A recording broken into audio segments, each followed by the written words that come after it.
few countries, perhaps no country, does this sort of thing better. Such pageantry performed with such precision, and this year, of course, matters more than most. The royals came in their carriages, the Duchess of Cornwall and the Duchess of Cambridge, with her children, and a new generation learning the ways of the royal family.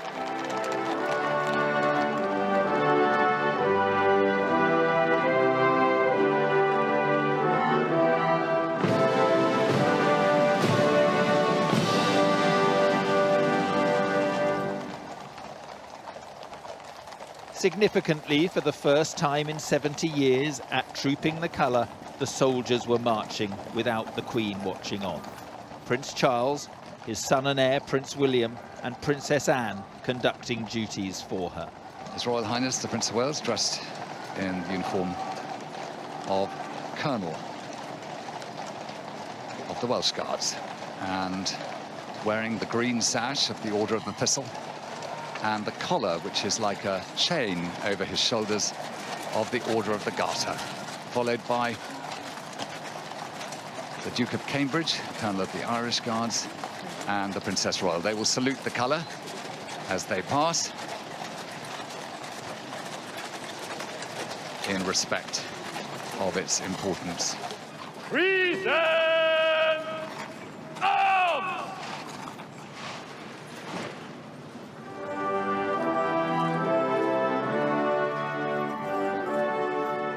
The annual Trooping the Colour has marked the official birthday of the British monarch for over 260 years. The 1st Battalion Irish Guards and more than 1,200 officers and soldiers from the Household Division in a display of military pageantry on Horse Guards Parade, together with hundreds of army musicians. Duchess of Cambridge looking on, it's perfect vantage there.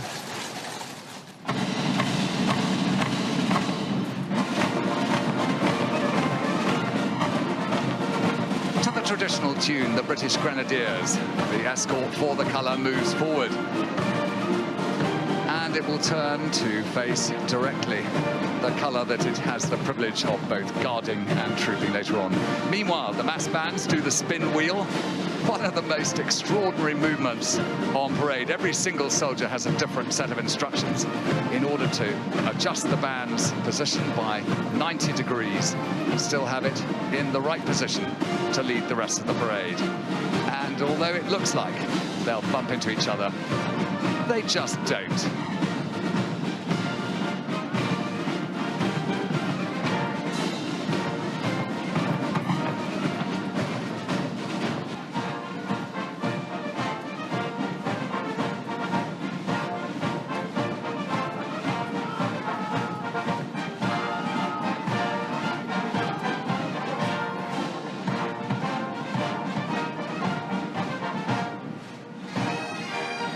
Pipes again for Heelan Laddie as the Scots Guards march past in quick time. Many's the time I've marched into Buckingham Palace as an ensign to that tune, and all the soldiers march that little bit taller.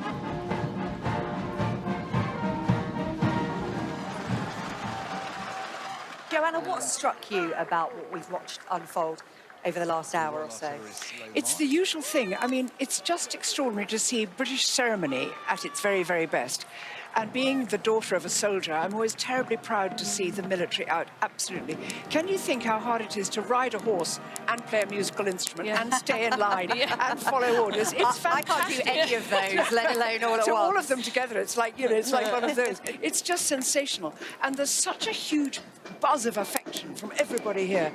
When every time the you know, God Save the Queen is played, everybody stands up, everybody's craning their necks, hoping to see them. After the military march, the People's March. Young and old, families from across the UK and the world, all united in this unique tribute to a unique Queen. And with his mother's role curtailed, it was Prince Charles out and about shaking hands. And the Queen has come onto the balcony with the Duke of Kent. Many people have camped out for days to bear witness to this moment in history, and today the sun shone for them and the Queen, who appeared on her balcony alongside her cousin, the Duke of Kent.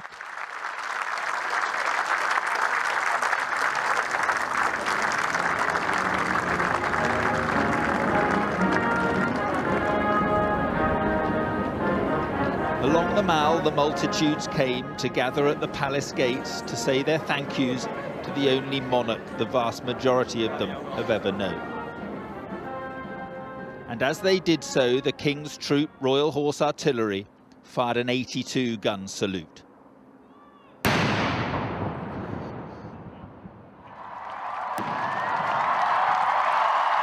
here she comes. It was the cue for the Queen to reappear, this time with more of the family in tow.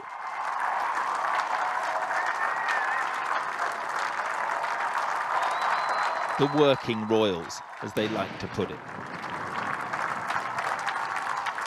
Pride of place in the front, Prince George, Princess Charlotte and Prince Louis, stealing the show in the nicest way with his facial expressions and within moments looking skywards at a flypast to remember.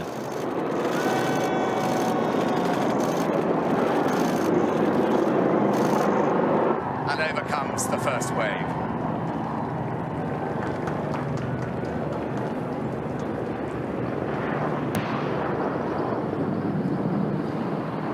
Wave 2, which is one British Army Wildcat with 3 British Army Apaches. 70 aircraft flying down the Mall in waves. Among them, the familiar sight and sound of the Lancaster bomber, the Spitfires and the Hurricanes. Perhaps one of the greatest sights of all, from the Battle of Britain flight, coming towards us now. And for the Queen and her generation, as they see this great Lancaster bomber flanked by 3 Spitfires and 2 Hurricanes. What a great sight. Look at them flying over now. The roar, listen to it, brings back memories of 1939 to 45.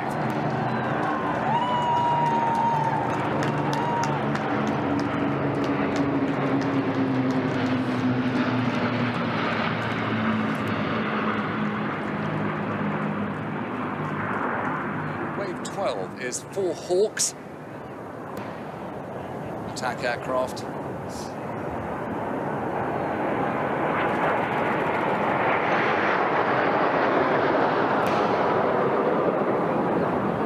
Young Louis find that quite noisy. And here we are at 70, 7-0. Wave 13, 15 Typhoon, making the mark of the Queen's 70 years as sovereign.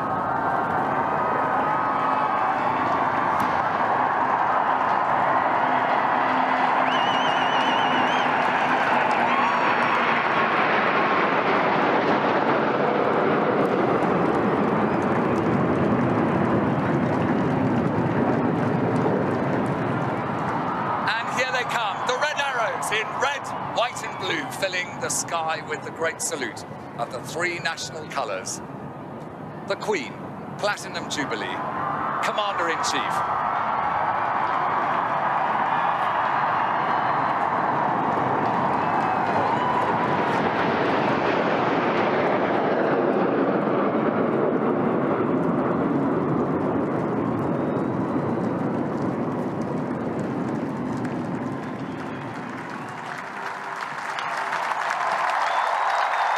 This was a balcony picture with more than a nod to the future of the monarchy. Noticeably, no Andrew, who's announced he has COVID, and only the smallest glimpse of Meghan and Harry. Where there is pomp and royal ceremony and cameras aplenty, there is sometimes protest, and so it was today. Animal Rebellion claimed they were responsible and said they were demanding that royal land is reclaimed.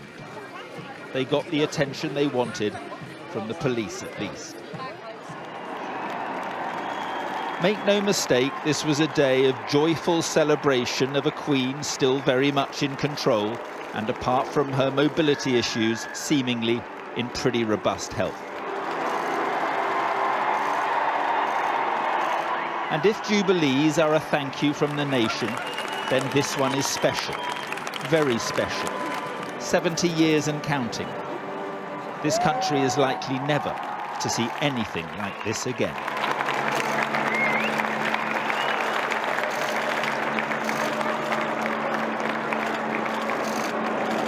Mark Austin, Sky News, Buckingham Palace.